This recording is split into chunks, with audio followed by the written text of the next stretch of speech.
Caesar and Cleopatra. Caesar now ruled all of Rome and all of Rome's territories. The army obeyed him, the people loved him, and the Senate couldn't drive him out. But Caesar still wanted to get rid of Pompey. He knew that Pompey had run away to Egypt. And down in Egypt, Pompey was trying to convince the Egyptians to help him attack Caesar and take Rome back. "I can't leave him down there," Caesar thought to himself. "He'll come marching back up here with a whole army of Egyptians and start attacking me again. As long as Pompey is free, this civil war will never end. I'll have to go down to Egypt and arrest Pompey and put him into jail before I can have any peace." So he started down to Egypt, but the Egyptians were having troubles of their own. There are two pharaohs, a queen named Cleopatra and her brother. Cleopatra and her brother were supposed to rule Egypt together, but they didn't get along with each other. They fought constantly because each one wanted to rule Egypt alone. But when Cleopatra and her brother heard that Caesar was coming, they stopped quarreling with each other. They were terrified. The whole world has heard of Caesar. The Egyptians were sure that Caesar was coming to conquer them. "What will we do?" Cleopatra and her brother asked each other.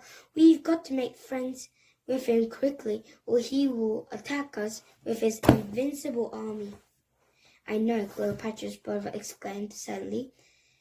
"Caesar's old enemy Pompey is living in Egypt. Let's arrest him and send him to Caesar as a prisoner. Then Caesar will know that we want to be his allies." "I have a better idea," Cleopatra answered. "Let's cut off Pompey's head and send that to Caesar instead." So that is what they did.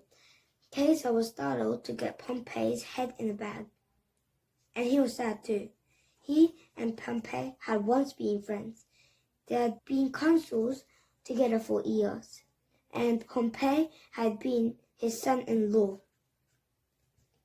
He hadn't intended to kill Pompey. He just wanted to put him in prison and where he couldn't cause any more trouble. Caesar marched into the rest of the Egyptian palace, intending to tell the pharaohs of Egypt how unhappy he was. Meanwhile, though, Cleopatra had an idea. "If I can get Caesar to like me," she thought, "maybe he will help me get rid of my brother. Then I'll be the only pharaoh in Egypt." So he arranged to meet Caesar all alone. She put on her prettiest clothes and surrounded her with beautiful treasures of Egypt: gold, spice, monkeys, slaves, and jewelry. When Caesar was shown into Cleopatra's room, she was dazzled by her beauty and the riches all around her. "Caesar," Cleopatra said sweetly, "if you help me get rid of my brother so I can rule Egypt all by myself, I will share Egypt's riches with you." Caesar was overcome by Cleopatra. He fell madly in love with her and agreed to do everything she said. He told his army to fight against the Egyptians who were loyal to Cleopatra's brother. The Roman soldiers did what they were told. Cleopatra's brother was killed in the battle, and Cleopatra became the sole ruler of Egypt.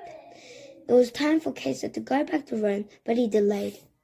He didn't want to leave Cleopatra. Instead, he stayed in Egypt, keeping his new love company. But the senators back in Rome still wanted to get rid of Caesar. "This is our last chance," they said to each other. "Let's raise an army of Romans who are loyal to the Senate and try to defeat Caesar one last time." So they gathered together an army and marched down towards Egypt, ready to attack Caesar. Caesar, having forgotten to fight though, he got his own soldiers and together and defeated the Senate army in record time. Caesar was known for his fast victories. In fact, after one victory, when a friend asked him to describe the battle, he answered, "I can do it in 3 words: veni, vidi, vici." In Latin, the language of the Romans, this meant, "I came, I saw, I conquered."